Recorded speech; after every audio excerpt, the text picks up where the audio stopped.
अरे 3 घंटे का ऐसा डिटेल आप दे रहे हैं, जीस्ट। ये इसको कहते हैं crux of the hearing, and 3 3 hours long hearing, और आप उसको समराइज कर रहे हैं जिसमें बचने का कोई स्कोप नहीं है। तो फिर जज साहब हंसने लगे होंगे, पुलिस वाले हाँ हंस अभी रहे होंगे। उसको आप अरे मैं बताऊं क्या, मेरे को पहली बार उल्टा दिखा। मतलब इनको हंसी आ रही उनका क्या है, वो जो बाहर बात कर रहे थे ना उनका तो बहुत क्लियर है। हाँ ठीक है ना, कोर्ट बोल देगा तो कर देंगे, एफआईआर कर देंगे। अरे हमारे को क्या करने का है? हाँ वो तो हाँ, वो यस यस यस यस, बहुत पुलिस वाले कह रहे थे ये बहुत पुलिस वाले कह रहे थे वहां पे। हालांकि वो मैंने छोटे पुलिस वाले थे, बड़े अधिकारी नहीं थे, तो छोटे पुलिस वाले थे, मतलब इंस्पेक्टर लेवल के अधिकारी थे और दरोगा लेवल के 2 स्टार वाले। वो कह रहे थे कि अरे यार एफआईआर करो ना, क्या दिक्कत है, अगर केस मान लो कुछ नहीं है तो एफआईआर करो, इन्वेस्टिगेशन कर लेंगे, फिर दे देंगे रिपोर्ट। नहीं नहीं, नीचे तो के वो क्यों पुलिस नहीं? अधिक नहीं, बहुत कई लोग मैंने देखा नीचे वाले बहुत ज्यादा अच्छे ईमानदार है। ईमानदार भी है और इंसानियत है। मैंने कई देखा है ऐसे पुलिस वाले। बिल्कुल ये बिल्कुल केस बिल्कुल, मैंने कोर्ट में, परमवीर और पता है वाजिब। कोर्ट, हाँ मैंने कोर्ट में, ओपन कोर्ट में बोला। मैंने कहा सर, उन सारे ईमानदार पुलिस वालों का धन्यवाद, उन सारे रिपोर्टर्स का धन्यवाद। मैंने कहा ये पुलिस वालों ने हमको इनसाइडर इंफॉर्मेशन दी, ये फाइल इन्होंने दी करके हमको ये सब मालूम पड़ा। हमने कहा ये मीडिया ने जो जिंदा रखा है केस को, उसमें जो जो स्टिंग ऑपरेशन वगैरह किए, रिपोर्टर ने अपनी जान दांव पे लगा के इनसे झगड़ा मोल लेके, मैंने कहा वो हमारे काम में है। इसके वजह से ये केस में आज इतना हम सक्सेस मिला पा रहे। ओपन कोर्ट में बोला मैं, और अपने एफिडेविट में भी लिखा है। तो क्या है, अच्छा, कोई भी केस अगर क्लोज हो जाता है तो वो हाई कोर्ट की अनुमति से ही वो रीओपन होगा। मतलब ये यस, किसी सरकार को स्पेशल इन्वेस्टिगेशन बिठाने का अधिकार नहीं है। एसआईटी जो बनी थी उसका कोई मतलब नहीं है। नहीं वो एफआईआर कर सकते थे, सुनिए, एफआईआर कर सकते थे, एडीआर का री इन्वेस्टिगेशन नहीं कर सकते थे। फंस गई अभी मुंबई पुलिस।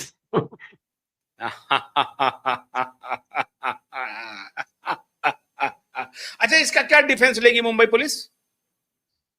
क्या क्या डिफेंस लेंगे? अरे कल हो गया ना पूरा वो। नहीं वो डिफेंस डिफेंस ले सकते हैं मेरे हिसाब से, जितना मुझे लॉ का नॉलेज है। हम तो क्या है, या लाइफ टाइम लॉ का स्टूडेंट है। एक ही डिफेंस ले सकते थे, ले सकते हैं वो, हम्म कि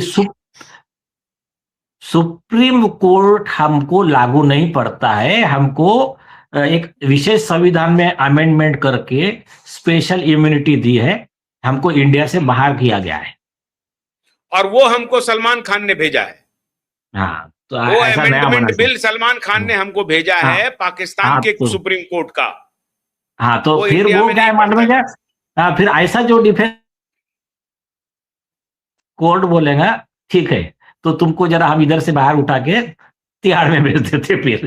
तो ये जो है ना, देखिए क्या है आशुतोष जी, अभी कल परसों का एक मिनट रुकिए, एक जाम एक है। मिनट रुकिए सर, एक एक मिनट मिनट, रुकिए, एक मिनट रुकिए, रुकिए रुकिए रुकिए रुकिए, मैं आपको रोक रहा हूं, माफी चाहता हूं। आप याद रखिएगा अपनी बात को। एसआईटी के रिपोर्ट, एसआईटी जांच शुरू हो गई, एसआईटी गठित हो गई, जांच शुरू कर दिया, और एसआईटी ने भी वही फाइंडिंग्स पाया जो मुंबई पुलिस ने पहले पाया था। ये खबर प्लांट किया गया अखबारों में, बड़े बड़े मीडिया संस्थानों ने बड़े बड़े कॉलम्स में लिखा कि एसआईटी की भी फाइंडिंग्स वही है। अरे भाई, अब वो भी पार्टी बनेंगे क्या? जब एसआईटी जांच कर ही नहीं सकती है, एडीआर की, एक्सीडेंटल डेथ रिपोर्ट की जांच हो नहीं सकती है बिना हाईकोर्ट के परमिशन से। होती तब जब एफआईआर वो कर लेते। वो ये कह सकते थे कि हाँ, हमको न्यू एविडेंस मिले हैं और न्यू एविडेंस के आधार पर मुझे ये अधिकार है, मैं एफआईआर दर्ज करके जांच कर सकता हूं, ये फेयर है। तो एफआईआर तो उन्होंने किया नहीं।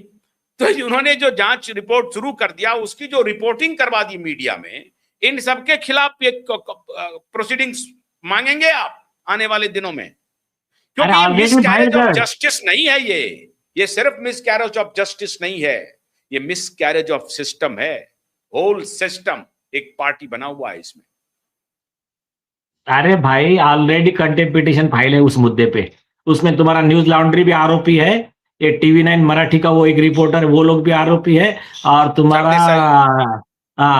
तक वाला वो भी है, तो वो, और एक मिड डे वाला एक रिपोर्टर और मिड डे भी है, ये इनके खिलाफ कंटेम्प्ट वगैरह ऑलरेडी फाइल्ड है। वो ठीक है, वो विषय बाद में। मैं क्या कहना चाह रहा था, सुनो, अभी आप गूगल सर्च कर लीजिए, पिछले महीने ही मद्रास हाई कोर्ट के जज ने एक बहुत अच्छा ऑर्डर किया है।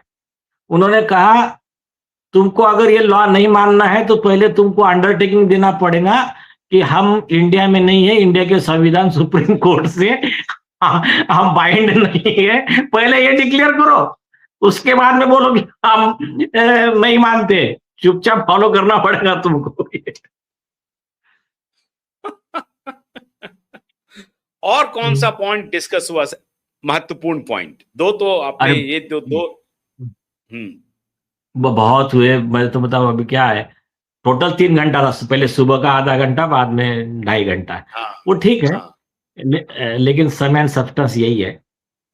हमने जितने मुद्दे रखे थे, हमारे मुद्दे को सपोर्ट करने वाला और एक बहुत बड़ा मुद्दा कोर्ट ने खुद ही ढूंढ के निकाला। इनके जो एसआईटी और इनके पुलिस है, इनके पैर के नीचे की चद्दर खींच ली और कुछ नहीं है, इनका वो ताश के पत्तों का घर गिर गया। उस पर तो बाद में सर, मैं ये कह रहा हूं कि जो पुलिस अभी 2022 से जब फडणवीस जी आए थे, होम मिनिस्टर बने थे, उन्होंने एसआईटी गठन की घोषणा की थी। 12 महीने एसआईटी गठित नहीं कर पाए, वो 12 महीने के बाद एसआईटी के ऑफिसर की घोषणा हुई 2023 दिसंबर में। अब 2023 अक्टूबर नवंबर में आपने पीआईएल फाइल कर दिया था, दिसंबर में ये एसआईटी की हुई। अब ये एसआईटी वाली बात जो आपने उनको कही कि भाई ये तो बिना आपके अनुमति के मिलॉर्ड ये इन्वेस्टिगेशन शुरू नहीं कर सकते थे। हाँ कर सकते थे, ये एफआईआर कर, बाकी चीज तो बंद, खत्म। मैं कह रहा हूं कि अभी छोड़ दीजिए ना, वो जज साहब आपसे पूछ रहे हैं कि 3:07 पर हुआ या 3:12 पर हुआ, it will come in the later phase sir, it will come in the later phase. हालांकि उन्होंने, जज साहब ने बहुत ही सही पॉइंट कर लिया, मैंने एकदम से शुरुआत में ही जो है उन्होंने आखिरी कील ठोक दी, शुरुआत में ही, जो बाद में ठोकते वो तो पहले ही ठोक दिया। लेकिन अब उसके आगे हम कह रहे हैं कि भैया ये 3 साल का रिकॉर्ड दे दो ना, 2023 से लेकर के 2026 तक का जो रिकॉर्ड है तुम्हारे पास, उसका बताओ ना। तुमने नहीं किया, वो अनलॉफुल हुआ ना। वो जो इन्वेस्टिगेशन अभी तक पुलिस कर रही थी, वो कंप्लीटली अनलॉफुल है ना। वो क्यों कर रही थी? उसमें कल कोर्ट को सीधा सुप्रीम कोर्ट का जजमेंट दे दिया है। पोस्टमार्टम रिपोर्ट आई है 11 जून 2020 को। 11 जून 2020 के बाद में Malvani police, SIT, police commissioner, सबके एक्सीडेंटल डेथ के इंक्वायरी के अधिकार खत्म हो गए। एक दिन का भी इन्वेस्टिगेशन इलीगल है, अनकॉन्स्टिट्यूशनल है। और अगर ज्यादा दिन तक एक्सीडेंटल डेथ का इंक्वायरी किया एडीआर का, इसका मतलब पुलिस आरोपी को बचाना चाह रही है। यही ग्राउंड है सीबीआई इन्वेस्टिगेशन और एफआईआर रजिस्ट्रेशन का ऑर्डर देने का। यह सुप्रीम कोर्ट ने क्लियर कर दिया है, बस। नहीं मतलब अगर पोस्टमार्टम रिपोर्ट आ जाता है तो उसके बाद इंक्वायरी नहीं होगी, एडीआर की इंक्वायरी नहीं होगी, एडीआर नहीं होगा, फिर एफआईआर होगा। अच्छा, ये लॉ है, सुप्रीम कोर्ट ने क्लियर कर दिया है। तुम्हारा एडीआर मतलब क्या है बताओ ना। एडीआर में उस बॉडी के ऊपर क्या मार्क है वो चेक करना है, और एपेरेंट कॉज ऑफ डेथ सिर्फ इतना ही है एडीआर।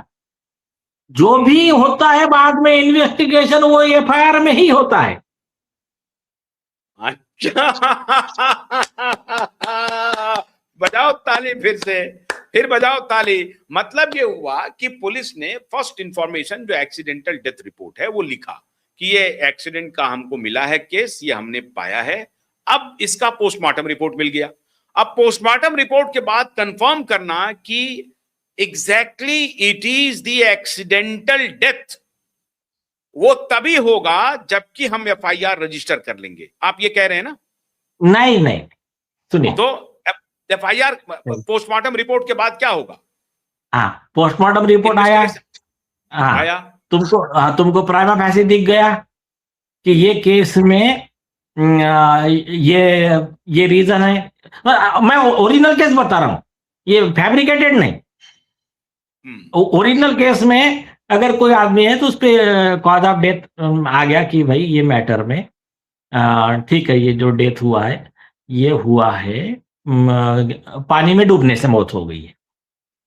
तो पानी में डूबने से मौत हो गई है तो इसका नोटिंग लेंगे, पोस्टमार्टम रिपोर्ट लेंगे और अपना एक नोटिंग बना के वो रिपोर्ट सबमिट किया जाएगा। आप देखिए, जस्ट इंक्वेस्ट किया तो वो उनके एसीपी के पास में रिपोर्ट दे सकते हैं, लेकिन आपने तो यहां पर ईडीआर नंबर रजिस्टर किया है, तो उसके बाद में जो रिपोर्ट जाता है वो मजिस्ट्रेट कोर्ट में जाता है, उनके एसीपी के पास नहीं जाता है। तो ये उनका एडीआर का कंक्लूजन हो गया। अब अगर आपको कुछ मिलता है कि नहीं ये सुसाइड था, नहीं ये मर्डर था, तो आपको सुसाइड है कि मर्डर है, अगर ये इन्वेस्टिगेशन करना है तो ये इन्वेस्टिगेशन आपको एफआईआर करके ही करना है। क्योंकि इसमें मेंशन हो रहा है कि ये सुसाइड था, मान लीजिए। हाँ। हो रहा है ना, ये सुसाइड था, ये एक्सीडेंटल, मतलब ऐसे बारात चलते हुए गिर गई, उसको मार दिया किसी ट्रक ने, ऐसा नहीं है। ये सुसाइड है ना। अरे सुसाइड है तो सुसाइड का इन्वेस्टिगेशन करेंगे कि नहीं करेंगे? हाँ, तो हाँ ठीक है ना, तो एक हो गया। लेकिन मारे भाई उसके आगे जाके वो सुसाइड नहीं था ना यार, पूरे टीवी चैनल देश के चिल्ला चिल्ला के बता रहे हैं, अर्नब गोस्वामी जी रोज के पास शो कर रहे हैं, नीतीश राणे जी बोल रहे हैं, देश का कैबिनेट मिनिस्टर नारायण राणे जी बोल रहे हैं कि ये मर्डर हो गया। सर मैं दूसरी बात कह रहा हूं, मैं कह रहा हूं कि हम पुलिस की थ्योरी मान लेते हैं कि वो सुसाइड था, तो उसके बाद जो इन्वेस्टिगेशन कर रहा तो एफआईआर किधर है? हाँ हाँ बराबर, ये मैं कह रहा हूं, ये मैं कह रहा हूं, वही तो एफआईआर का रिपोर्ट आएगा ना। अगर अगर सुने, अगर आपका कहना एक्सीडेंट था कि वो दारू पी के गिर के मर गई, तो वो आपका एक्सीडेंटल डेथ रिपोर्ट हो गया। लेकिन अगर सुसाइड है तो सुसाइड है कि मर्डर, इसके लिए तो आपको एफआईआर करना ही पड़ेगा, ये सुप्रीम कोर्ट कहता है। बस फिर यही तो मैं कह रहा हूं आपको। हाँ, वो कह रही कि हाँ मेरी बेटी दारू पी करके गिर गई होगी, दारू पी करके मर गई होगी, ऐसा किया होगा दारू पी करके, क्योंकि अपनी बेटी का, अपने पिताजी का स्टेटमेंट वो जबरदस्ती लिखवा रहा है ना, जो भी है दबाव में आ रहा है। नहीं, अभी मालूम पड़ेगा उनको कैसा रहता था। चलिए, कुल मिलाकर के ये हुआ नीलेश जी कि पुलिस अपनी थ्योरी में अब पूरी तरह से उलझ गई है। अब आखिरी एक सवाल मैं आपसे पूछना चाहता हूं कि इसके लिए जो पुलिस में जो रिस्पॉन्सिबिलिटी फिक्स होगी, क्योंकि होनी ही है रिस्पॉन्सिबिलिटी फिक्स, हमारे जज साहब इतने मूर्ख नहीं है कि वो कहेंगे हाँ हाँ केस को ओपन करो और इंक्वायरी करो, अच्छा तुम लोगों ने गलत जांच किया, कोई बात नहीं है, तुम लोग देखो अच्छा से काम करना चाहिए था, है ना। ऐसे आदेश तो आने वाला नहीं है। आदेश तो ये आएगा कि जिन पुलिस वालों ने इसको घोर मट्ठा किया है उनके खिलाफ इंक्वायरी ऑर्डर करेगी अदालत। मुझे पूरा यकीन है कि अदालत इंक्वायरी ऑर्डर करेगी, क्योंकि अदालत का काम सिर्फ ये नहीं है कि न्याय को इंश्योर करना, जो पीड़ित परिवार है खाली उनको न्याय मिल जाए, सिस्टम जिसने अन्याय किया है वो सिस्टम को दुरुस्त करना माननीय अदालत की पूरी जिम्मेदारी है।